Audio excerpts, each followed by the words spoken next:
বিয়ের পর আপুর এক্সকে নিয়ে কোনো মন্তব্য বা প্রশ্ন করা যাবে না। আপু রান্না জানে না, সরি, যেভাবে যা রান্না করবে আপনাকে সেগুলোই খেতে হবে। বুয়ার হাতে রান্না খেতে চাওয়া যাবে না। আপনার ক্রেডিট কার্ড থেকে শুরু করে সোশ্যাল মিডিয়ার পাসওয়ার্ড আপুর কাছে থাকতে হবে। আমি যখন বেড়াতে আসবো আপনাকে গেস্ট রুমে থাকতে হবে। এইসব শর্তগুলো আপনি মেনে নিতে পারবেন? আমি আপনার সব শর্ত মেনে নিয়ে এই বিয়েটা করতে রাজি। ক্রেডিট কার্ডের পাসওয়ার্ডের বিষয়টা ওইটা দেখছি অনেক কঠিন জিনিস। এমনিতে আমি খুব তরল প্রকৃতির মানুষ। শর্তগুলো কি আপনার ফানি মনে হচ্ছে? আমার কাছে তো খুব ইন্টারেস্টিং মনে হচ্ছে। আপনার মধ্যে একটা ভালো গুণ দেখা দিয়েছে, আপনি নিজে ভুল স্বীকার করতে পারেন। আর এই ধরনের মানুষ আমার খুব পছন্দ। একটা কথা বলতে পারি? বিয়ের পর উনি আমার বাসায় বেড়াতে আসুক, বেডরুম ছেড়ে গেস্ট রুমে থাকতে রাজি আছে, কিন্তু আপাতত উনি কি একটু ছাদটা আমাদেরকে একটু ছেড়ে দিতে পারবে, যাতে আমরা দুজন একটু একা কথা বলতে পারি? তুই যা। দেখুন, এমনি খাওয়া দাওয়া কোনো সমস্যা নেই, চা বানাতে পারেন। Happy birthday sir. কে পাঠিয়েছে?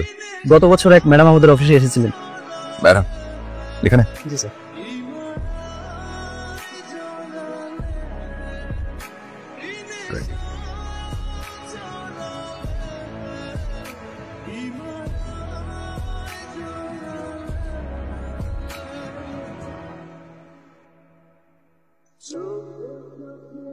তবে কিন্তু আজকে লাঞ্চ বাইরে থেকে অর্ডার করবা না। আমি রান্না করেছি, আমি নিয়ে আসছি।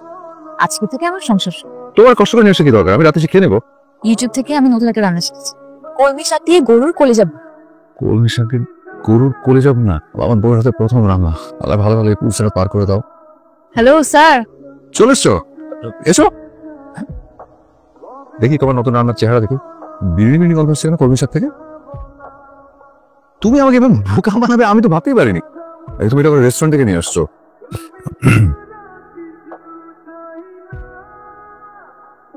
রান্না জানো না? তাহলে এত মজার তৈরি হলো কি করে? সারপ্রাইজ।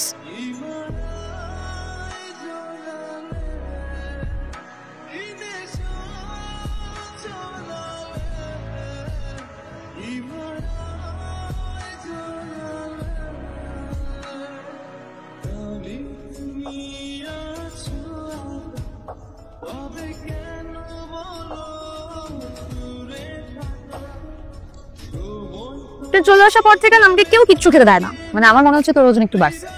কি? কিন্তু রাফি তো বলে যে আমি অনেক শুকায় গেছি। রাফি যা বলে তাই ঠিক। সবাইকে এত সহজে বিশ্বাস করতে নাই। আর তোর বয়স কত? পড়াশোনাতে একটু মন দে। তুমি তো এখন প্রেমের বিরুদ্ধে বলবাই। আচ্ছা তুমি কি লাঞ্চে আসতে পারবে বাসায়? আমি তো একটা মিটিং অ্যাটেন্ড করতে হবে। মোহন আসছিল তো। সরি, রাগ করো না। মিটিং শেষ করে বাসায় ফিরবো। Okay bye.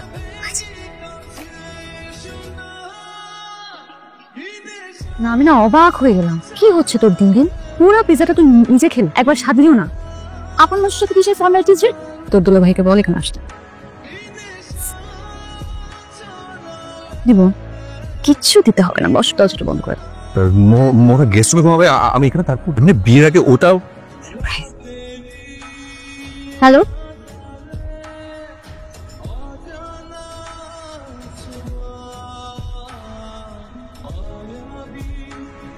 কি হয়েছে তোমার? আমি আসার পর থেকে আমার সাথে কথাই বলছো না। কি শরীর খারাপ আছে? না তুমি খেয়ে নাও। বুঝতে পারছি তোমার ভালো লাগছে না, তবু। না বুঝতে পারছো না তুমি, বুঝলে একই কথা এতবার বলতে না।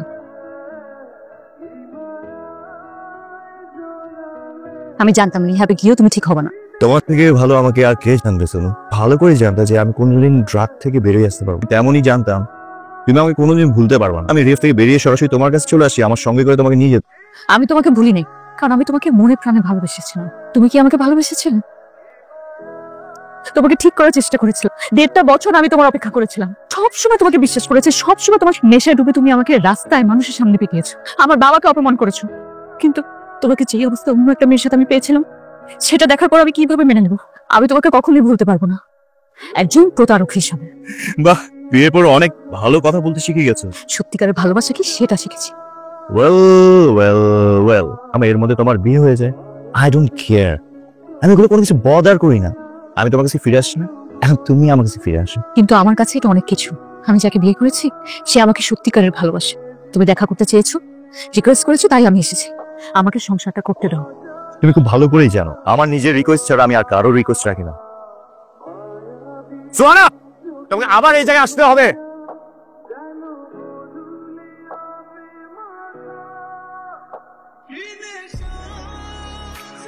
কি হয়েছে? কে মেসেজ পাঠিয়েছে? না আমি কি করছি সেটা দেখতে আসছো তুমি? মানে তুমি হঠাৎ করে খাওয়া ছেড়ে উঠে আসলে, আর আমি যদি দেখতে পাচ্ছি যে আমার বউ কি করছে, সেটা কি আমার অন্যায় হয়েছে? মুখ ফুসে সত্যটা বের হয়ে গেল। তোমার বিহেভিয়ার এরকম চেঞ্জ হয়ে গেল কেন? তুমি এখন আমাকে ডাউট করো। কি সারাক্ষণ কাজ নিয়ে ব্যস্ত থাকি হবে? সঞ্জয় ভাই বসো। বউকেও তো কিছুটা সময় দিতে হবে নাকি? আরে দেই তো, সময় যাই। সেটা তো দেখছি। তুমি এদিকে সারাক্ষণ ফাইলের নিচে ডুবে আছো, ওদিকে বেচারি ভাবি ফ্রেন্ডদেরকে নিয়ে রেস্টুরেন্টে লাঞ্চ করছি। সোনা রেস্টুরেন্টে? হ্যাঁ, ভাবিকে তো গ্রিন ভ্যালিতে দেখলাম। না হ্যাঁ, যাওয়ার কথা। কাজিন আসছে আর কি বাড়ি থেকে, আমাকে বলেছিল। আমিও একটা কাজে খোঁজ নিতে এসেছি। তা ওই চৌধুরী গ্রুপের প্রজেক্ট ফাইলটা কি রিভিউ করেছো? কাউন্টার রেডি গেছে। কাউন্টার আছে। ওকে, না রে।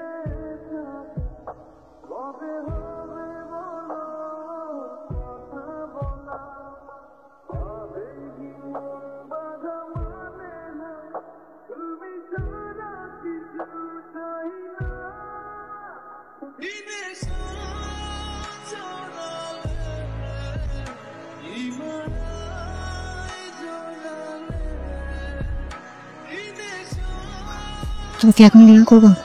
যা। তোমাকে দুপুরে অনেকবার কল দিয়েছি, তোমরা না কেন? মাথা ধরেছিল আজকে। তোর কল ব্যাক তো করতে পারতে। মোহনের সাথে গল্প করতে করতে। না।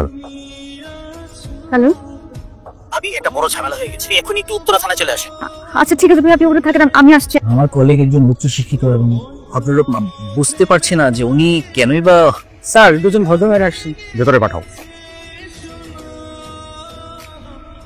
আসসালামু আলাইকুম। আমি কি জানতে পারি আমার হাজবেন্ডের বিরুদ্ধে কি অভিযোগ আছে? এই ভদ্রলোকের গায়ে হাত তুলেছি। কি ব্যাপার বলুন তো? আবার আপনি থানায় এসে আমারই সামনে। আম সরি ওসি সাহেব, কিন্তু এই শয়তানটাকে মারার জন্য যদি আপনি আমার, কিন্তু তার আগে এই জানোয়ারের বিরুদ্ধে আমি মামলা করতে চাই। এই মানুষরূপী জানোয়ার কয়েক বছর আগে আমার বয়ফ্রেন্ড ছিল, তারপর সে নেশার সাথে যুক্ত হয়। রিহাব থেকে বের হওয়ার পর সে আমাকে মেন্টালি টর্চার করছে, আমাকে ব্ল্যাকমেলও করছে। আমি আমার হাজবেন্ডকে জানাইনি, বা কোনোভাবে আমার হাজবেন্ড জানতে পেরেছেন, নিজেকে কন্ট্রোল করতে পারেনি। পুরো ব্যাপারটা এতক্ষণে বুঝতে পেরেছি। অন্যের ওয়াইফকে এইভাবে হ্যারেজ করা, এটা যে কত বড় ক্রিমিনাল অফেন্স। ওনারা যদি একবার আপনার এগেনস্টে কমপ্লেন করে না, তাহলে আপনার 12টা বেজে যাবে। এখন চাইলে আপনারা ওর এগেনস্টে একটা কমপ্লেন করতে পারেন। মামলা মোকদ্দমায় না যাওয়াই ভালো। আর ওর ব্যাপারটা আমাদের উপরে ছেড়ে দেন। আপনারা এখন আসতে পারেন।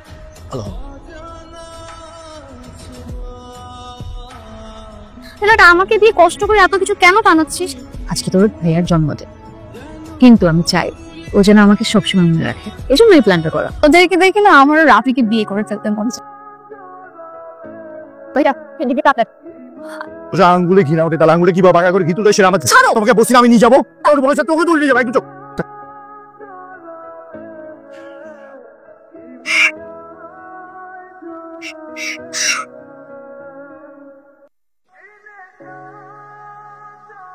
তুমি যাবে আজ আমার সাথে জ্যোৎস্না দেখতে?